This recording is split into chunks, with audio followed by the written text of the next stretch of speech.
आई, जब जे जतन जहाँ जे पाई। सो जानव सतसंग प्रभाव, लोकों वेदन आन पाऊ। उनमें से जिसने जिस समय जहाँ कहीं भी जिस किसी यतन से बुद्धि कीर्ति सदगति विभूति ऐश्वर्य और भलाई पाई है, सो सब सत्संग का ही प्रभाव समझना चाहिए। वेदों में और लोकों में इनकी प्राप्ति का दूसरा कोई उपाय नहीं है।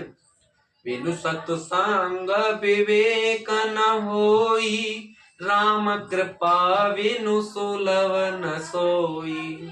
सत्संगत मुद मंगल मूला, सोई फल सिद्ध सब साधन फूला। सत्संग के बिना विवेक नहीं होता और श्री राम जी की कृपा के बिना वह सत्संग सहज में मिलता नहीं। सत्संगति आनंद और कल्याण की जड़ है। सत्संग की शुद्धि प्राप्ति ही फल है और सब साधन तो है। सठ सुधर सत्संगत पाई, परस परस कुधात सुहाई। विद्वस सजन कुशांगत परही, पन मन शम निज गुण अनुसरहि। दुष्ट भी सत्संगी संगत पाकर सुधर जाते हैं। जैसे पारस के स्पर्श से लोहा सुहावना हो जाता है, सुंदर सोना बन जाता है, किंतु देवयोग से यदि कभी सज्जन कुसंगति में पड़ जाते हैं तो वे भी वहां भी सांप की मणि के समान अपने गुणों की अनुसरण करते हैं। अर्थात जिस प्रकार सांप का संसर्ग आकर भी मणि उसके विष को ग्रहण नहीं करती तथा अपने सहज गुण प्रकाश को नहीं छोड़ती, उसी प्रकार साधु पुरुष दुष्टों के संग में रहकर भी दूसरों को प्रकाश ही देते हैं। दुष्टों का उन पर कोई प्रभाव नहीं पड़ता। पीते हरे हरे कवि को विद्वानी, कहत साधु महिमा सकुचानी। तो मोशन कई जात न कैसे, साक बनिक मन गुण गण जैसे। ब्रह्मा विष्णु शिव कवि और पंडितों की वाणी भी संत महिमा का वर्णन करने में सकुचाती है। वह मुझसे किस प्रकार नहीं कही जा सकती।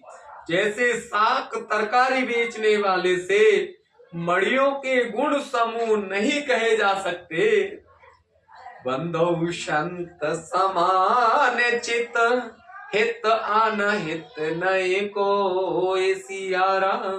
अंजल गत शोभ सुमन जिमे, शम सुगंध कर दो सियारा। मंगल भवनिया मंगल हारी, द्रव सुदशरथ अजर बिहारी। मैं संतों को प्रणाम करता हूँ जिनके चित्त में समता है, जिनका न कोई मित्र है और न कोई शत्रु है। जैसे अंजलि में रखे हुए सुंदर फूल, जिसे हाथ ने तोड़ों को तोड़ा और जिसने उनको रखा, उन दोनों ही हाथों को समान रूप से सुगंधित करते हैं। वैसे ही संत शत्रु और मित्र दोनों का ही समान रूप से कल्याण करते हैं। संत सरल चित जगत हित, जान स्वभाव स्नेह सियारा। बाल विने सुनी करी कृपा, राम चरण रति देव सियारम। मंगल भवनिया मंगल हारी, द्रव सुदशरथ अजर बिहारी। दीन दयाल बिरध संभारी, हरौ नाथ मम संकट भारी। संत सरल हृदय और जगत के हितकारी होते हैं। उनके ऐसे स्वभाव और स्नेह को जानकर